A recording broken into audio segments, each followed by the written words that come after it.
Malam itu juga ribuan orang mulai bergerak mengungsi. Bayangin, mereka cuma bermodalkan cempor. Suaranya bergemuruh hebat. Dia membawa batu-batu yang sangat besar. Orang-orang sampai susah ngenalin muka satu sama lain.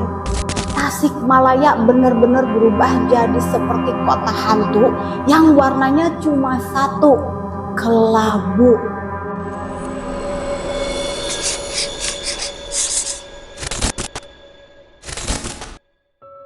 Assalamualaikum warahmatullahi wabarakatuh. Kita kembali lagi di cerita tragedi catatan Sim Manis. Sebelum masuk ke inti cerita, jangan lupa subscribe dan di like juga videonya ya. Dan aku doakan kalian rezekinya lancar semua. Kali ini aku akan cerita sebuah kejadian tragedi yang terjadi pada tahun 1982. Lokasinya berada di Tasikmalaya, Jawa Barat. Waktu itu Tasik masih asli banget, benar-benar tipikal kota yang tenang, dikelilingi sawah hijau sama pohon kelapa di mana-mana. Di sana berdiri Gunung Galunggung. Sebenarnya Galunggung ini ibarat sosok kakek tua yang pendiam. Terakhir dia meletus di tahun 1918. Udah lama banget kan? Saking lamanya orang-orang di sana sampai hampir lupa kalau kakek tua yang tenang itu sebenarnya adalah gunung api aktif yang sewaktu-waktu bisa bangun kembali. Tepat di tanggal 5 April 1982, si kakek tua ini bangun dari tidurnya yang panjang. Dan kali ini gak cuma sekedar bangun, dia benar-benar mengamuk. Kejadiannya itu di Sabtu malam saat suasana sedang tenang dan warga lagi pules-pulesnya tidur. Tiba-tiba bumi gemetar hebat. Terdengar dentuman pertama yang suaranya itu kayak meriam yang ditembakin gak putus-putus. Tidak lama terlihat di puncak gunung penuh kilatan petir menyambar-nyambar dengan terus-menerus. Dan jujur, di satu sisi membuat pemandangan kelihatan sangat cantik. Tapi di saat yang sama ada kengerian yang terlihat. Warga di desa Linggajati yang lokasinya paling dekat sama kawah langsung panik lari keluar rumah. Mereka nggak kepikiran lagi untuk membawa harta benda, hanya pakaian saja yang menempel di badan dan segera menarik anak-anak mereka untuk menjauh dari tempat tinggalnya. Saat mereka menengok ke atas, di sana melihat aliran lava dan awan panas yang mulai merayap turun menuju ke arah pemukiman mereka. Malam itu juga ribuan orang mulai bergerak mengungsi. Bayangin, mereka cuma bermodalkan cempor atau lampu minyak kecil buat nerangin jalan yang sudah mulai tertutup debu. Suasananya kacau banget. Kepanikan disertai takut menjadi satu. Di satu sisi mendengar suara takbir saling bersahutan dari orang-orang yang pasrah. Tapi di sisi lain banyak tangisan anak-anak dan bayi pecah di mana-mana. Waktu itu mereka belum sadar kalau malam mencekam itu sebenarnya baru permulaan. Nah, ada satu hal yang bikin letusan Gunung Galunggung tahun 82 ini beda dari yang lain. letusannya itu awet banget. Bayangin, dari April 1982 sampai Januari 1983, 9 bulan teman-teman. Gara-gara itu Tasikmalaya benar-benar berubah jadi seperti kota hantu yang warnanya cuma satu, kelabu. Kondisi Tasik waktu itu nggak ada lagi yang namanya warna hijau daun, nggak ada atap rumah berwarna genteng merah, bahkan birunya langit sama sekali tidak terlihat. Semuanya tertutup abu, pekat, gelap, dan kelihatan suram. Bahkan pada saat siang hari pun matahari itu cuma kelihatan kayak titik kecil putih yang redup banget di balik kabut debu. Orang-orang yang jalan di luar itu sudah seperti kayak bayangan. Mereka hanya menggunakan masker kain seadanya. Saking tebalnya debu yang menempel di pakaian dan wajah mereka, orang-orang sampai susah ngenalin muka satu sama lain. Ada satu cerita, sebuah kesaksian dari seorang relawan yang menurut aku memilukan banget. Dia cerita, sepanjang jalan raya itu isinya ribuan orang yang lagi jalan buat mengungsi. Mereka tidak membawa barang-barang mewah. Yang mereka bawa cuma anak-anak kecil yang terlihat matanya sudah merah berair dan terus-menerus batuk karena nafasnya sesak. Di tangan mereka terlihat memegang bungkusan kain yang isinya hanya nasi sisa, sambil menuntun ternak yang sudah lemes banget karena terlalu banyak menghirup pasir gunung. Kebayang gak betapa capek dan pasrahnya mereka saat itu? Tiap kali gelunggung bergemuruh di malam hari, langit Jawa Barat langsung berubah warnanya menjadi merah membara. Lalu petir vulkaniknya menyambar-nyambar di langit. Warga yang lagi ngumpul di masjid atau balai desa hanya bisa duduk bersama berpegangan tangan satu sama lain sambil berbisik-bisik ketakutan. Satu pertanyaan yang selalu ada di pikiran mereka waktu itu cuma satu.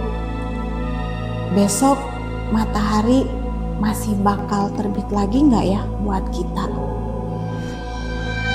Tragedi ini makin mencapai puncaknya saat musim hujan datang.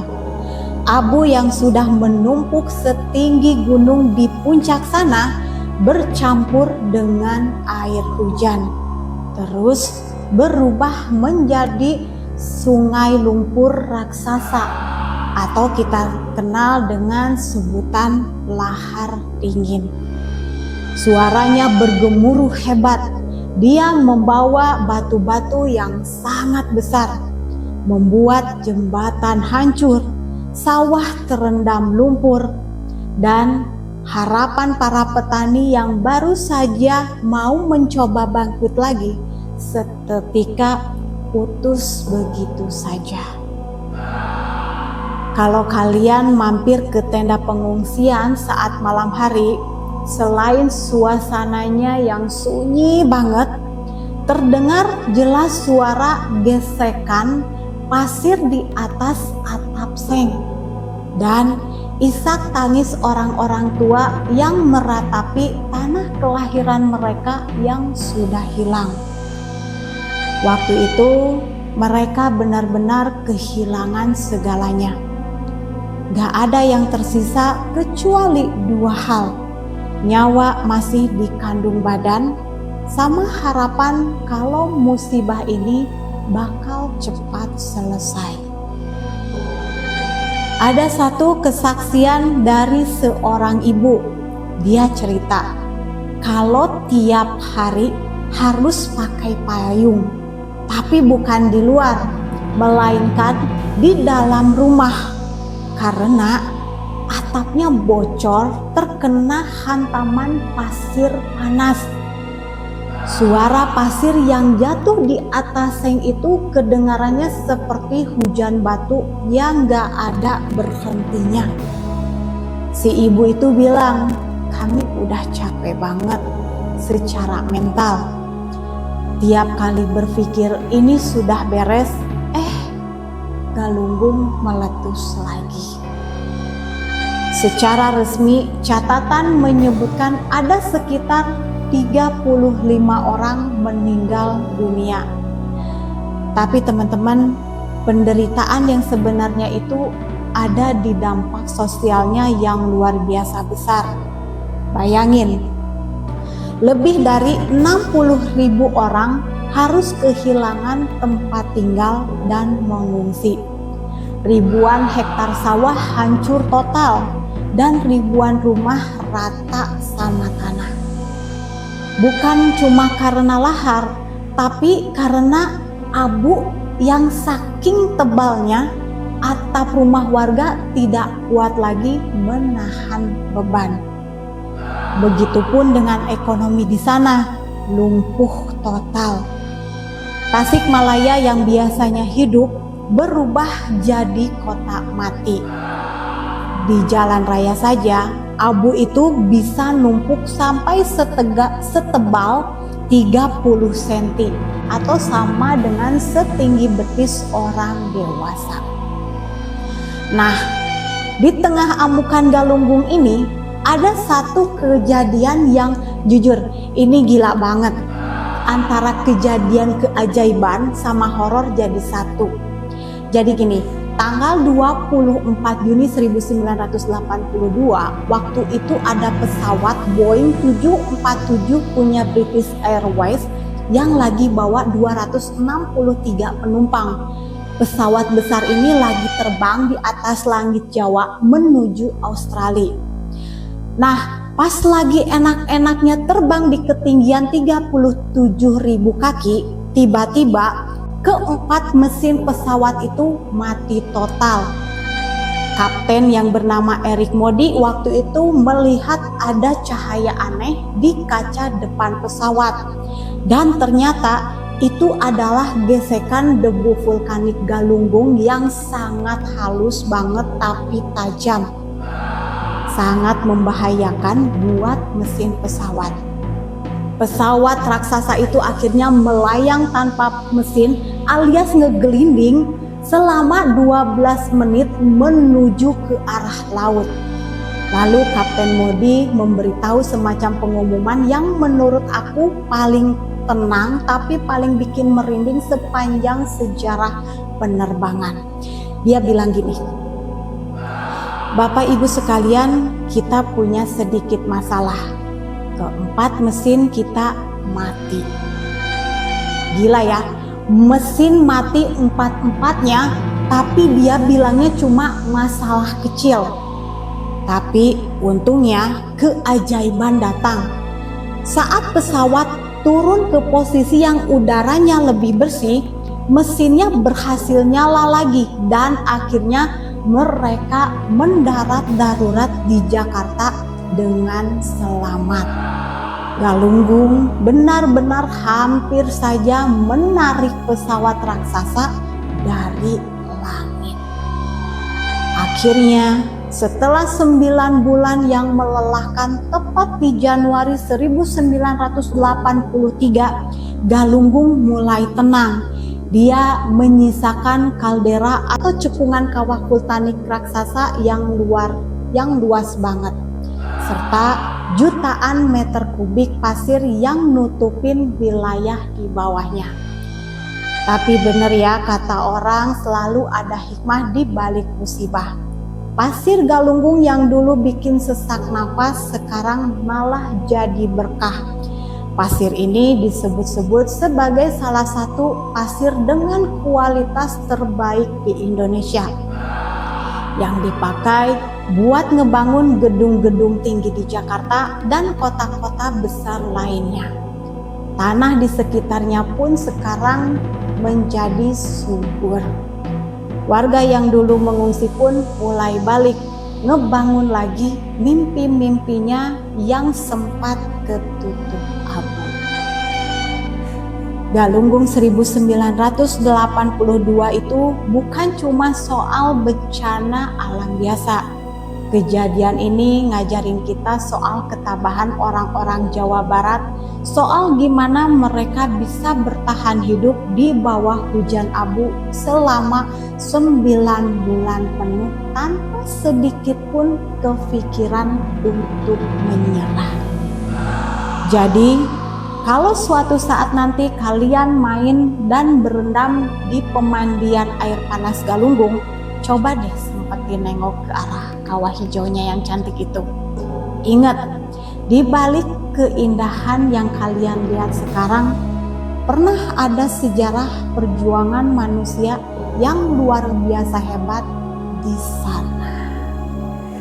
Nah, itulah dia sedikit cerita tentang drama 9 bulan erupsi Galunggung. Gimana menurut kalian? Ada keluarga atau kenalan kalian yang punya cerita langsung pas kejadian tahun 82 ini? Coba tulis di kolom komentar ya. Jangan lupa buat like-nya ya kalau kalian suka sama video kayak gini. Dan subscribe-nya biar nggak ketinggalan cerita-cerita tragedi yang lainnya. Makasih banyak udah dengerin sampai habis. Saya Catatan Si Manis, sampai jumpa di video berikutnya. Wassalamualaikum warahmatullahi wabarakatuh.